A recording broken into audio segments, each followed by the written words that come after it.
Hello, hello, hello. Good morning, good afternoon, good evening, whatever time it may be when you are tuning in to this broadcast. I am your international award-winning author, filmmaker, empowerment specialist, and yes, the chairwoman of the Cook County Green Party, Neil M. Jackson. And I want to welcome you all to another episode of It's Not Politics, It's Principles. And you guys should know by now that this month we are focusing on the E's of the Green Party.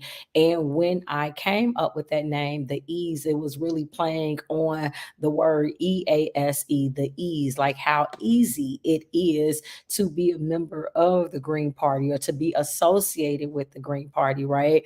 But what I did instead was to swap out the E's, EASE, for the E's, because there happen to be four E's in the Green Party in ecology, economy, equity, and equality. And so for the entire month of November, the plan is to have another Green Party member to come and kind of give their take on what these specific principles mean and what they look like in action, right? Because my belief is that most people, regardless of their political affiliations, I personally believe that most people are green at heart and they just may not know it, right? Like the average person believes in the principles of the Green Party. So, like, if you think about, because I've told you all before that with the Green Party that we have 10 key values, right? And so I believe that the average person actually believes in those values. And so, just like really quickly, if I can show you, I don't know if I'm going to be able to show it without it taking me out. Let me see. So, I'm not sure if you all can still hear me, but let's see if you can. Yeah, I think that you guys can still hear me. So when you look at our 10 key values, you have grassroots democracy, social justice and equal opportunity, ecological wisdom, nonviolence, decentralization, community-based economics, feminism and gender equity, respect for diversity, personal and global responsibility, and future focus and sustainability. Those are our 10 key values, the foundation upon which we are rooted, what it is that we believe in, what it is that we work toward. And so if you look at those four E's, the ecological wisdom, which if you tuned in last week, you know that David Rich was here and he expounded beautifully on what ecological wisdom is. We're going to talk today about economics or community-based economics.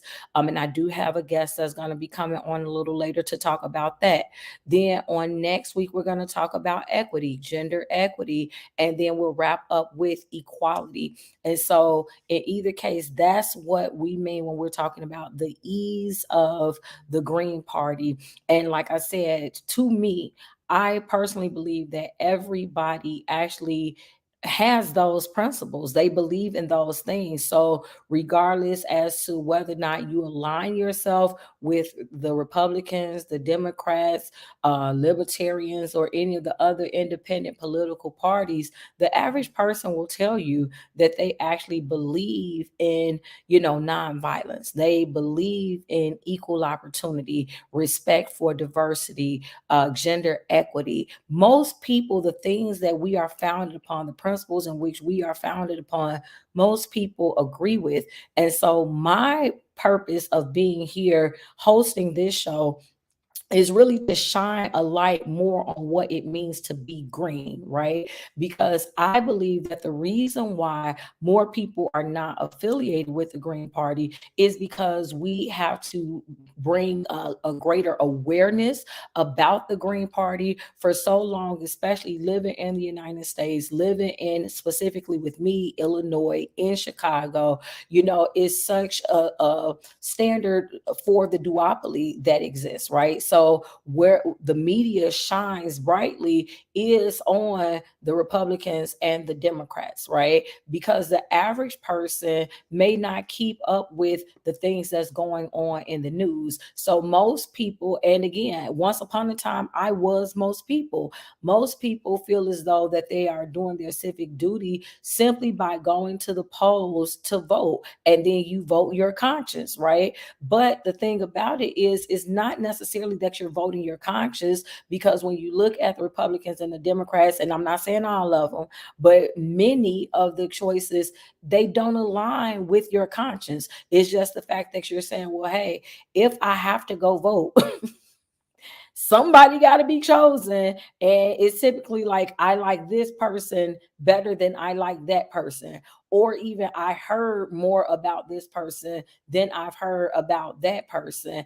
And so, it's not always that you are voting your conscience, it's that you tend to vote the lesser of two evils, right? And so, again, what my desire is to come on weekly, whether it's just myself that's coming on or whether I have a special guest with me. So whether they are Green Party or not, but just to have someone on to have conversation where I can expound a little bit more, again, because what do? I educate and empower personally, professionally, politically, socially, and spiritually. And so on Wednesdays, when I am educating you politically, it's to get you to understand that with the Green Parties, we are beyond just protests, right? Because a lot of times people, when they think politics, most people think protesting, and they're like, well, I don't want to protest. And most people think, running for office, and most people don't want to run for office. So they erroneously believe that if you don't want to protest and if you don't want to run for office, then that means that you are not interested in politics. But what I am here to assert is that politics, the word, is a generic word. Most of us don't like the word. And that's why I have deemed this show as not politics, it's principles, because that's really what the Green Party, what we are, and it's what we stand for. And again, I believe that the more that you learn about our principles, the more that you will be able to see them and how they work in your everyday lives. Some of the terminology you may not be used to, right? Like, I remember when I first joined the Green Party 3 years ago, I didn't really, I mean, like, I got a master's degree and everything, but ecology was not a word that I just played around with all the time. And so, like, whereas, yeah, I could have probably gave you a textbook definition, got something to do with the ecosystem, it's the study of, because I know the ologies. So I could have done something like that. But to me, there is a huge difference between knowing how to define something versus knowing what it looks like, knowing how you can become part of it, or how it affects you and how you can ultimately affect it, right? And so that was the reason why last week I had David to come on to talk about what does ecology, or specifically ecological wisdom, what does the practical application of ecological wisdom look like? Because there are a lot of you who want to eat better, right? And you don't necessarily equate eating better with ecology. And so that's why it's great to have somebody to come on and to explain to you, hey, if you are into not just organic foods, but you want to grow your own foods, you believe in community gardens, like, those are things that actually you're green and you don't even know it.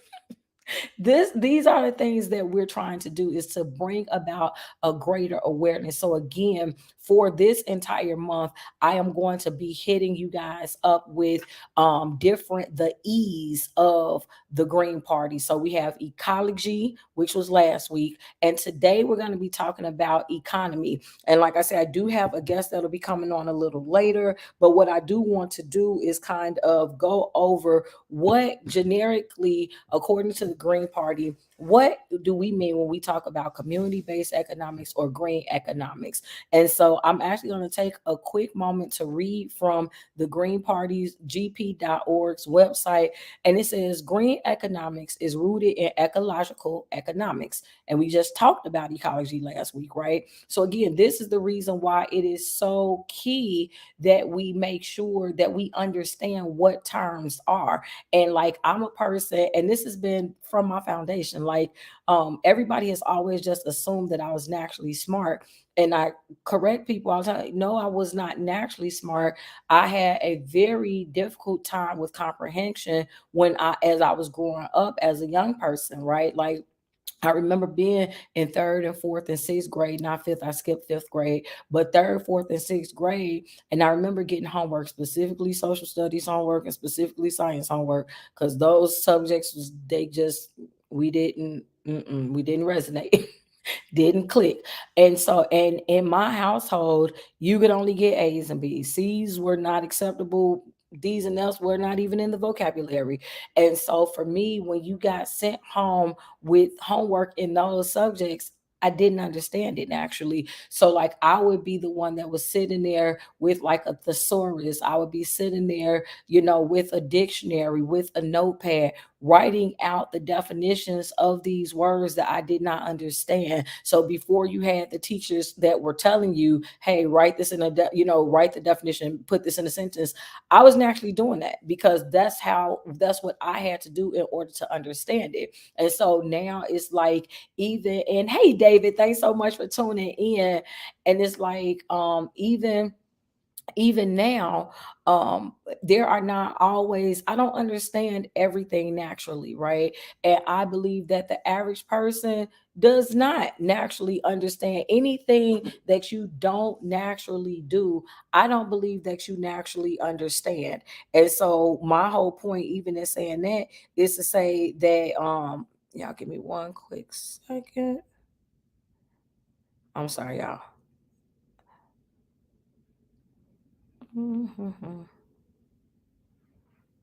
Okay. I keep saying I'm a remember to tag people, and I always forget to tag people.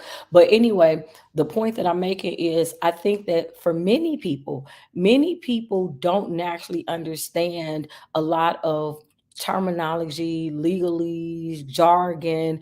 And I think that it makes a lot of people who do get it, it makes them feel a little bit more pretentious, or they feel like they're so much better because, hey, I can talk in these huge words.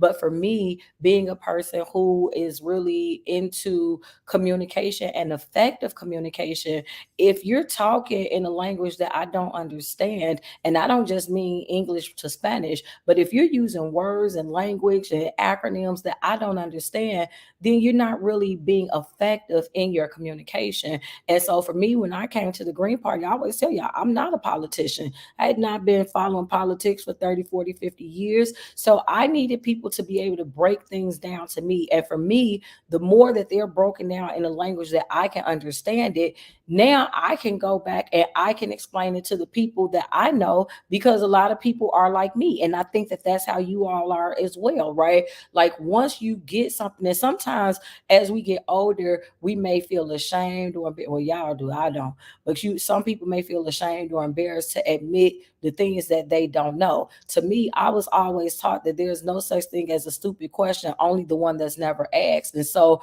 I believe that many times, if you have a question, there's a chance that somebody else has that exact same question. And so, it takes somebody, hey, Miss Jillian, it takes somebody to have the courage to ask whatever that question is. And so typically, I'm that chick in the room that's gonna say, hold on, got a question.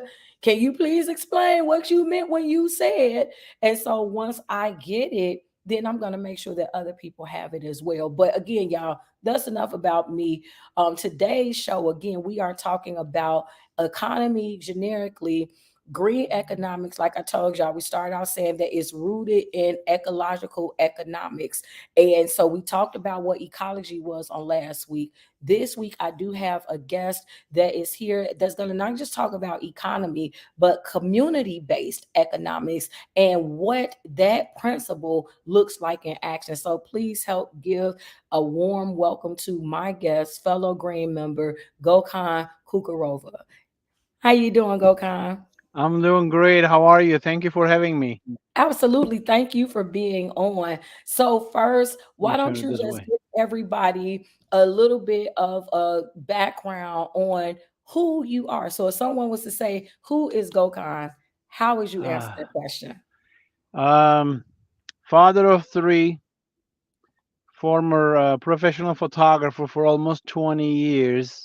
Now you can see probably from my surroundings, my background, a truck driver. So, but also a community activist. Um, I always been involved with news and politics my whole life. Uh, but DuPage County Green Party member. I ran for Medina Park District Commissioner.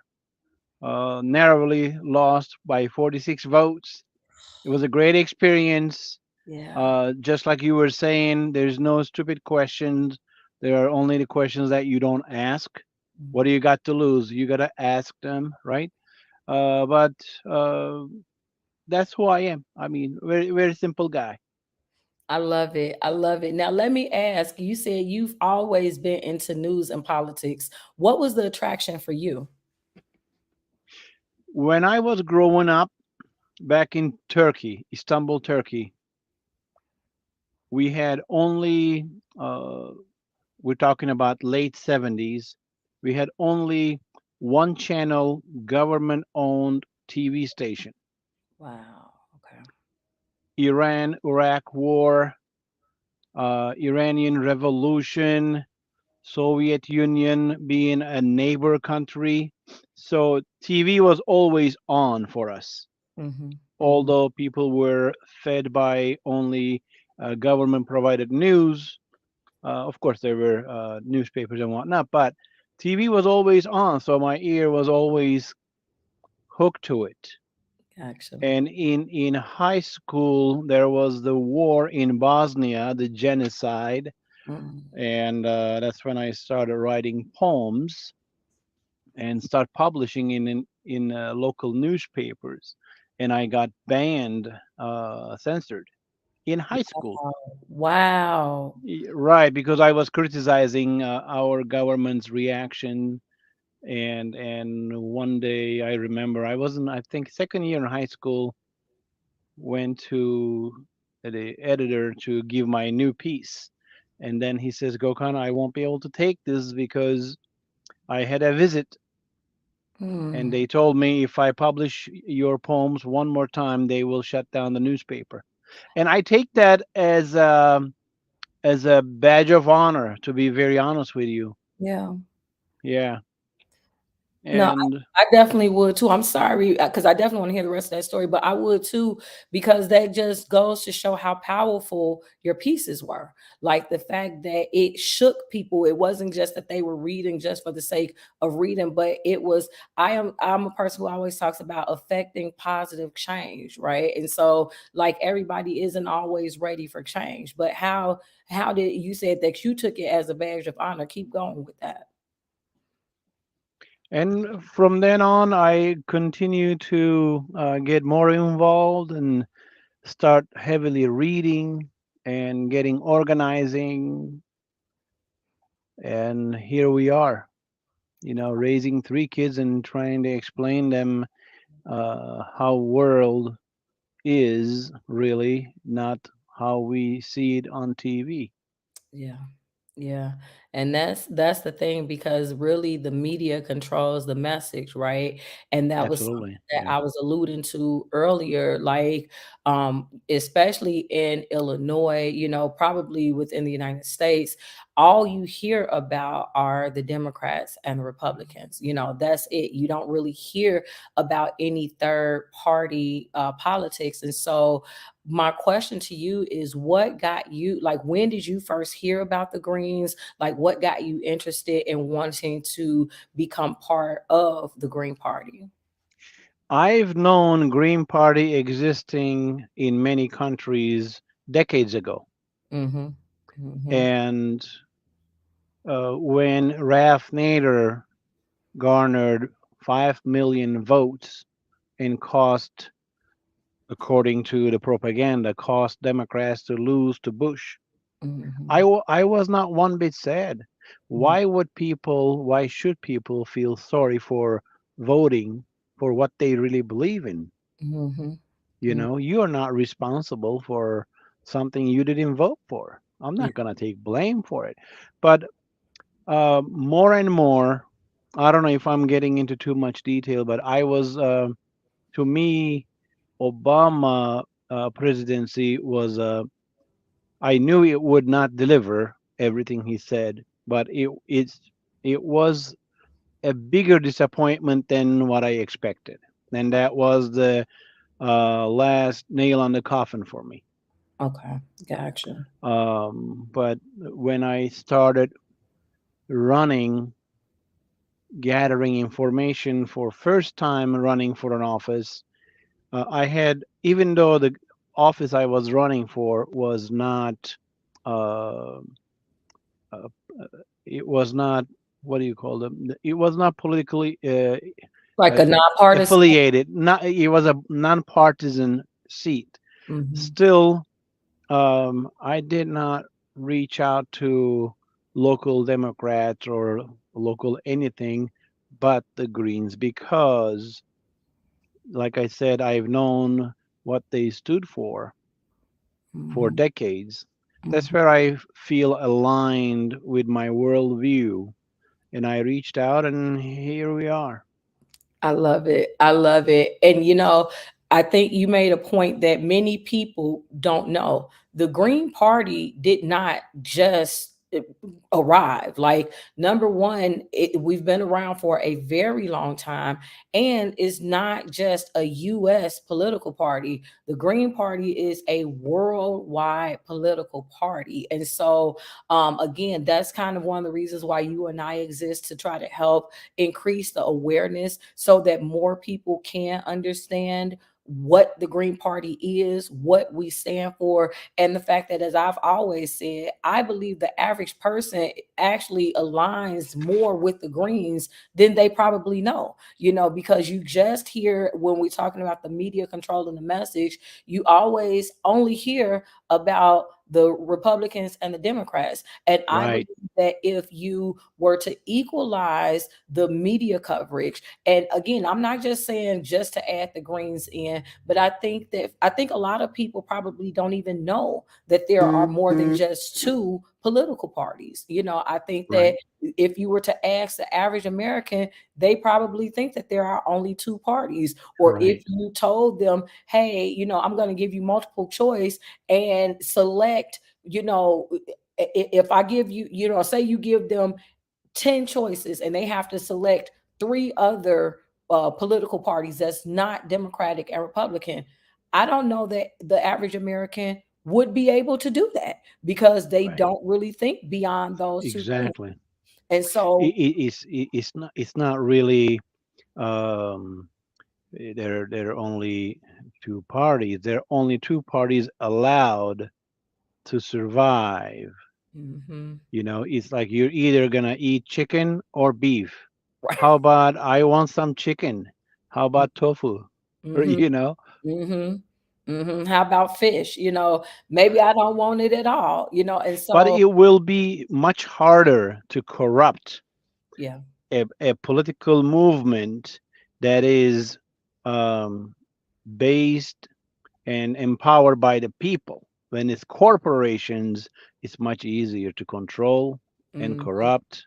Mhm. Mhm. Exactly, And, exactly. and that's one of the things that I personally like and admire about the Green Party is that we have the, I would say, courage enough to say, you know what, we're not going to accept corporate donations. And I know a lot of people feel like it's counterproductive because money rules the world, right? And so, like, Right. if you are not allowing yourself to take corporate donations and people are looking for the monies, then how are you going to do it? You know, how are you going to survive? And to me, I believe if the people come together, right, then that's how you can really get things going. And that transitions well to today's topic of community based economics. So go Exactly. ahead. Go ahead. Exactly. It's what I would tell somebody, like someone I just run into, if somebody asked me that. The biggest forest fire starts with one spark. That's it. It's that simple. You got to remember because if you allow the super PAC money, corporate money, just to get it going, Hmm. once you step in that mud, there is no coming back. That part. That's why I admire the Green Party's discipline Hmm. to stick to the principles. Hmm. Hmm. So one seat at a time, Hmm. one election at a time, one vote at a time. Because once people realize there is some traction, the news will eventually spread. Catch up. Yep. There won't be no going back from that. Yep, absolutely. And I totally holistically and wholeheartedly agree. Like, you know, the saying, what slow and steady wins the race. So even though, you know, you may not always see us, but or you don't see us everywhere that you see the Republicans or the Democrats. I know, like when I was running for office last year, I didn't get the same invites that some of my opponents received, right? Like it wasn't Hmm. until Hmm. maybe after the fact or the day of that we even heard about it, or many times you were reading in the paper, you know, what happened, and you're like, wait a minute, when did this happen? And how, you know, and so Hmm. it's like the race, honestly, is not even set. You don't start out on level Right. playing fields. You don't start out equal. I mean, even just starting with the looking for the petition signatures, right? Like when Hmm. you look at one of the main parties. So if it's and it doesn't matter what the office is, like if there is something that the Republicans and Democrats are running for, like say with MWRD, which is what I'm running for this time, Hmm. like they might only need 400 votes. I mean signatures. I would need 1,300 signatures, and it's not, and to me it's set to discourage third parties Exactly. from even trying. And so, you know, that's one of the things that when we talk about grassroots democracy, one of the reasons why you have to really have a passion for this is because it is difficult. And for us, the wins that we get may not look the same as the wins that the more mainstream political parties receive, Hmm. but they're Hmm. still wins all the same. And so, right before we jump into the community based economics, I want to ask you, when you decided to run, what was the most satisfying part for you in the entire thing with the campaigning and all of that? Like, what made you feel the best or know that, hey, this is the right thing that I need to be doing? Oh my God, that would be a long answer. I'll do my best to keep it short, but there's so many things that I took from it. I got to know a lot more neighbors. There were days that I was tracking with my watch. I had 29, 30,000 steps knocking on doors. Wow. But while I did that, I took my kids with me. My then 6-year-old daughter and 8-year-old son knocking on doors with me. They got to learn and get a taste of democracy and campaigning and working hard for a goal you have in your mind or in your heart. Mhm. Like you said, it's set up to discourage others, but that was probably the best takeaway. And also, towards the end of the campaigning, maybe a few days or a week prior to the election day, some of my yard signs were vandalized, and that made me, again, even though it was disgusting, it was unnecessary. That made me feel proud that I knew I was pressing some buttons. I was, stepping on somebody's toes. They were my yard signs were vandalized with male genitals drawn on them with black markers and whatnot, and it shows Yeah. that you see that you're on the right track when Mm-hmm. you get that kind of Mm-hmm. response and people come in and say, "Hey, don't worry about it, we're with you." Mm-hmm. And although I lived in my neighborhood 8 or 9 years and running against three other candidates who's been there for almost 30 years or plus, I came that close. Wow. So I think there is so much to learn from that and no regrets whatsoever. I love it. I love it. Like it's such a heartfelt story and being in the race with you, like I understand it. You know what I'm saying? Like because Hmm. last year was my first time ever running either, and it's definitely like a you getting baptized by fire type of situation. And Very true. Very but true. it does, it makes you feel some type of way to know that people are voting for you. Like Hmm. some people may vote for you just because they don't want the Republicans or the Democrats, but then there are people who are legitimately voting for you because it's you. And so Exactly. anyway, let's go. Let's I go. cannot tell you one more thing. I you just reminded me. I cannot tell you how proud it made me to see my name on the ballot when I went to vote for myself. Imagine a 23-year-old immigrant coming to America with a backpack and $40 in his pocket, 1998, arriving at Miami International Airport, and then fast forward 25 years, you're raising three kids and your name is on a ballot. I get goosebumps just thinking about it. There Oh is my God. nothing better than that. Oh my God. Gokhan, let me tell you. So last year, and then after this, I promise we're gonna move to the actual topic. When that happened for me, because I was so busy in go mode the entire time, right? So like at the top of the year, I fell and shattered my back. I had knocked four vertebrae out of alignment, and it Oh was my like God. really, yeah, it was really bad.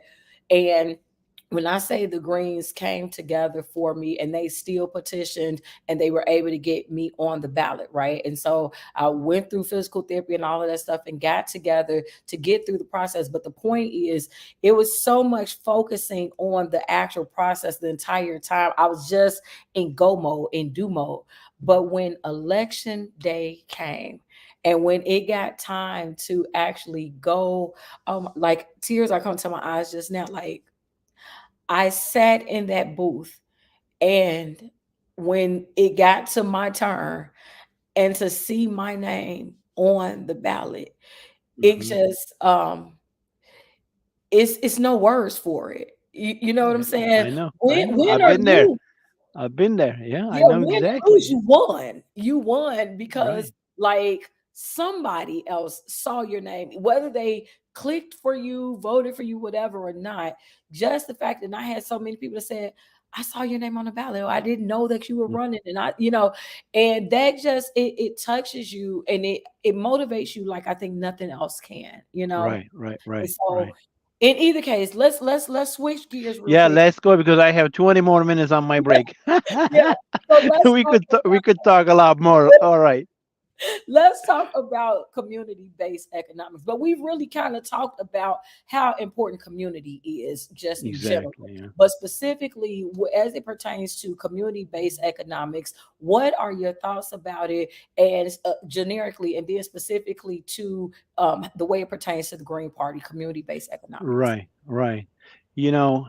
Family is like a seed of the fruit in the center.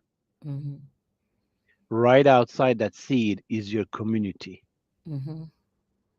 It's that crucial, not only for economics, but for our emotional, psychological well being. Community means so much. But last 50 years or so, we've been fed with neoliberal, quote unquote, free market economy, and you see how it's working. Mm-hmm. More than 50% of the population in so-called the greatest country on the human history cannot afford Mm-hmm. cannot afford $1,000 emergency payment. Mm-hmm. Only 18% of American population today can afford buying a new car without cutting from something else. Mm-hmm. These are all tied together because last 50 years corporate power grew, monopolies are bigger, stronger, and more everywhere. Mm-hmm. Mm-hmm. So when you invest in people, invest in small business, invest in communities, it not only helps people to grow with a meaning. Mm-hmm. This is proven by scientists. They are happier. They become happier people. They feel belong to there. They give in more because they are getting more out of that community. Mm-hmm. Mm-hmm. So discouraging larger corporations moving everywhere and kicking out small businesses right and left isn't helping anything and anybody.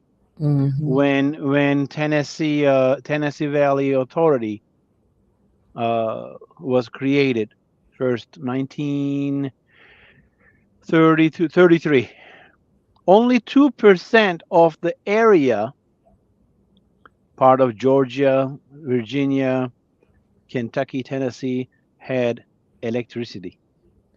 Wow.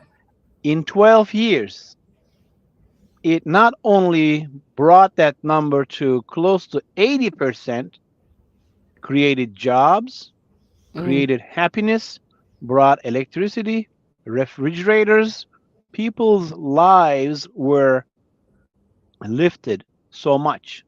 Wow. People didn't have to leave their small towns to look for jobs. Jobs came to them. Mm-hmm. And that means not everything government does is evil. Yeah. Mm-hmm. Mm-hmm. So when people are invested in their communities, take ownership of their lives and their communities, they become a part of something. Mm-hmm. Hmm. I love that. And that's what's so important. Like, because a lot of times, and I say this all the time, like, we're waiting for the government to do this and that for us, right? But the reality is that many times the government is not going to do anything for us because they really don't care. And I don't mean it in a malicious way. Like, they're so focused on the things that they're focused on. The government is focused on specific issues and specific issues only. And so if that does not fall into what your community is looking for or is in need of, then that means that you're not going to be helped. The things that you want, your needs, they are not going to be met. But like you said, if you can take your power and work within your community, I'm a firm believer that one of the mantras that I have is we are better together. And I really believe that that can transcend whatever you're talking about, even though specifically for my organization. I think that when people are able to come together, put their differences to the side, that they are able to make change. I really do. What are your thoughts Right. on that? Like, think about it this way. Like you said, we are better together. Imagine a neighborhood. This neighborhood has a big box store, say a Walmart, for the conversation's sake. When people have a Walmart, they don't have anything smaller. They can't compete. All the money in this entire, say, city, suburb, neighborhood, all the money they spend for their clothing, their food, is going into one pocket. that corporation takes that money and moves it out of state, out of that community. It's not reinvested in the same place. It's not reinvested into that community.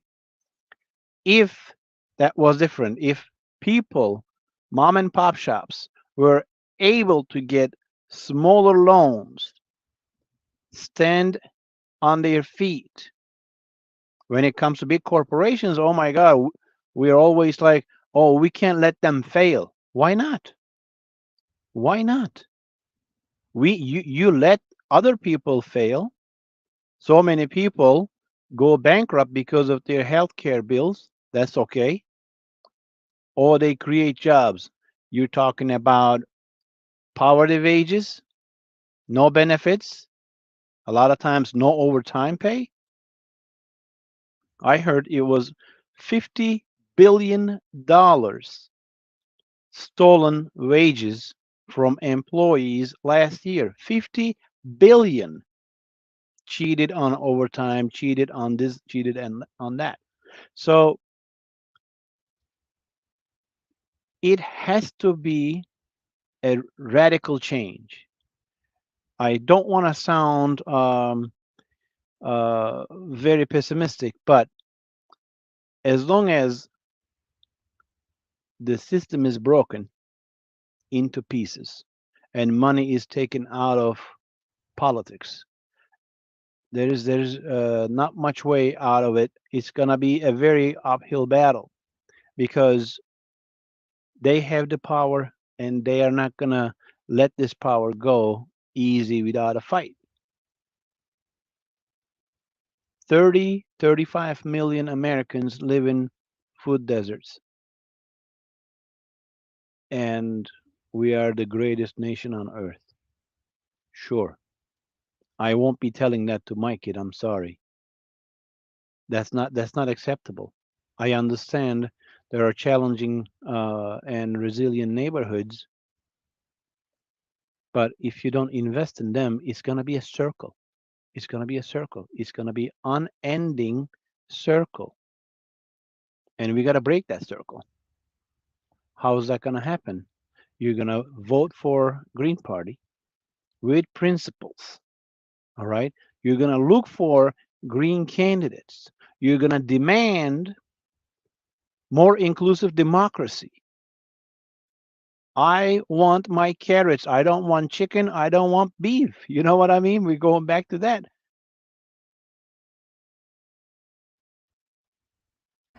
I love it. I it's because it's so true and it's so heartfelt. Just your delivery of it, but all you're doing is delivering the facts, and that's the thing that we don't think about. Like we're so busy trying to invest our dollars in the, like you say, the big box stores that we overlook the power of investing into one another, the power of investing into our own communities, and the fact, just like when you talked about the food deserts, and David touched on that last week as well. Like if we could work together again, like there are so many communities that don't have the big box, the mom and pop shops because they can't afford it, so they don't have a choice but to go to the big box stores. They don't have all of these different Exactly. resources, and so that's Exactly. really one of the things that we really want to work together to do. And like we say, we're not ignorant of the fact. We understand that all of these changes will not happen overnight. However, if you get individuals who can be on the same page, we can get there a lot sooner. And so in either case, Gokhan, I want to thank you so much. I know your time is just about near. Mhm. But what I would like to do is to leave you the floor to let people know how you can, how they can get in touch with you, how they can contact you, how they can support you. I know that you also do a show as well, so you can tell them all about that, as well as if you have any upcoming events, and then final remarks. Oh, thank you. I don't have a much social media presence. I use a little bit of this, a little bit of that to share my children's pictures with my family, basically. But on Instagram, it is my first name dot my last name. I do a little bit of photography, but Otherwise, I actually do not have a show whenever David is off or whatnot. I'll just step in and then cover for him whenever I can. But basically, I live a simple life and try to get involved with my local greens or local pinks, red, blues. I don't care. People with a good heart. If I'm able to help, I'll be there. That's about it. I love it. Thank you so much, Gokhan, for No, thank coming you. on. Appreciate I it. really appreciate you so much. And so we will definitely be in touch, but go ahead and get back to work. Thank you so much for coming on to the show. Take care. Good luck. Bye. Thank you. So, to everybody who has tuned in, I'm hoping that you guys are really understanding where we're going with the whole concept of what it means to be green. Most of you, these are like common sense concepts for so many people because you're already understanding about community based economics. Like, what does that look like in practice? Let's give an example. And you already heard Gokhan list so many things, right? But you hear the concept of small business Saturday, and you all have heard my stance on this so many times.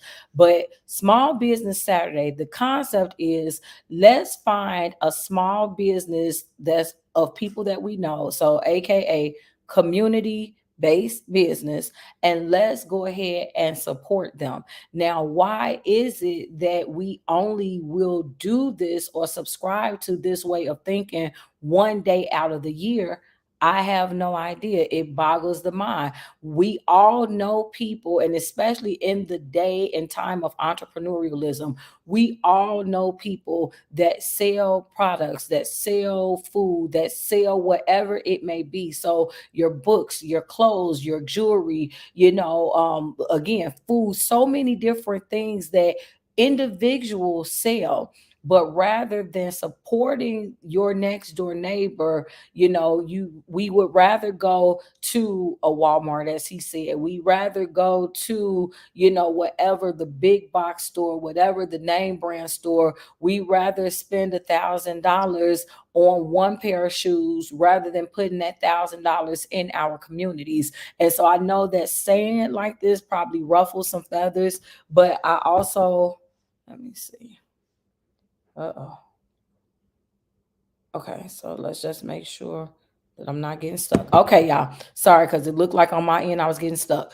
But I know that it may ruffle feathers to say it this way, and I do not want to seem hypocritical because yes, there are times where I may patronize a big box store, but at the same time that I patronize a big box store, I also patronize small vendors. I also support plenty of community-based businesses as well, right? And so I think that at the very least, because as we said earlier, there are some communities that don't have the option of supporting small vendors because that might not be an option for your particular neighborhood.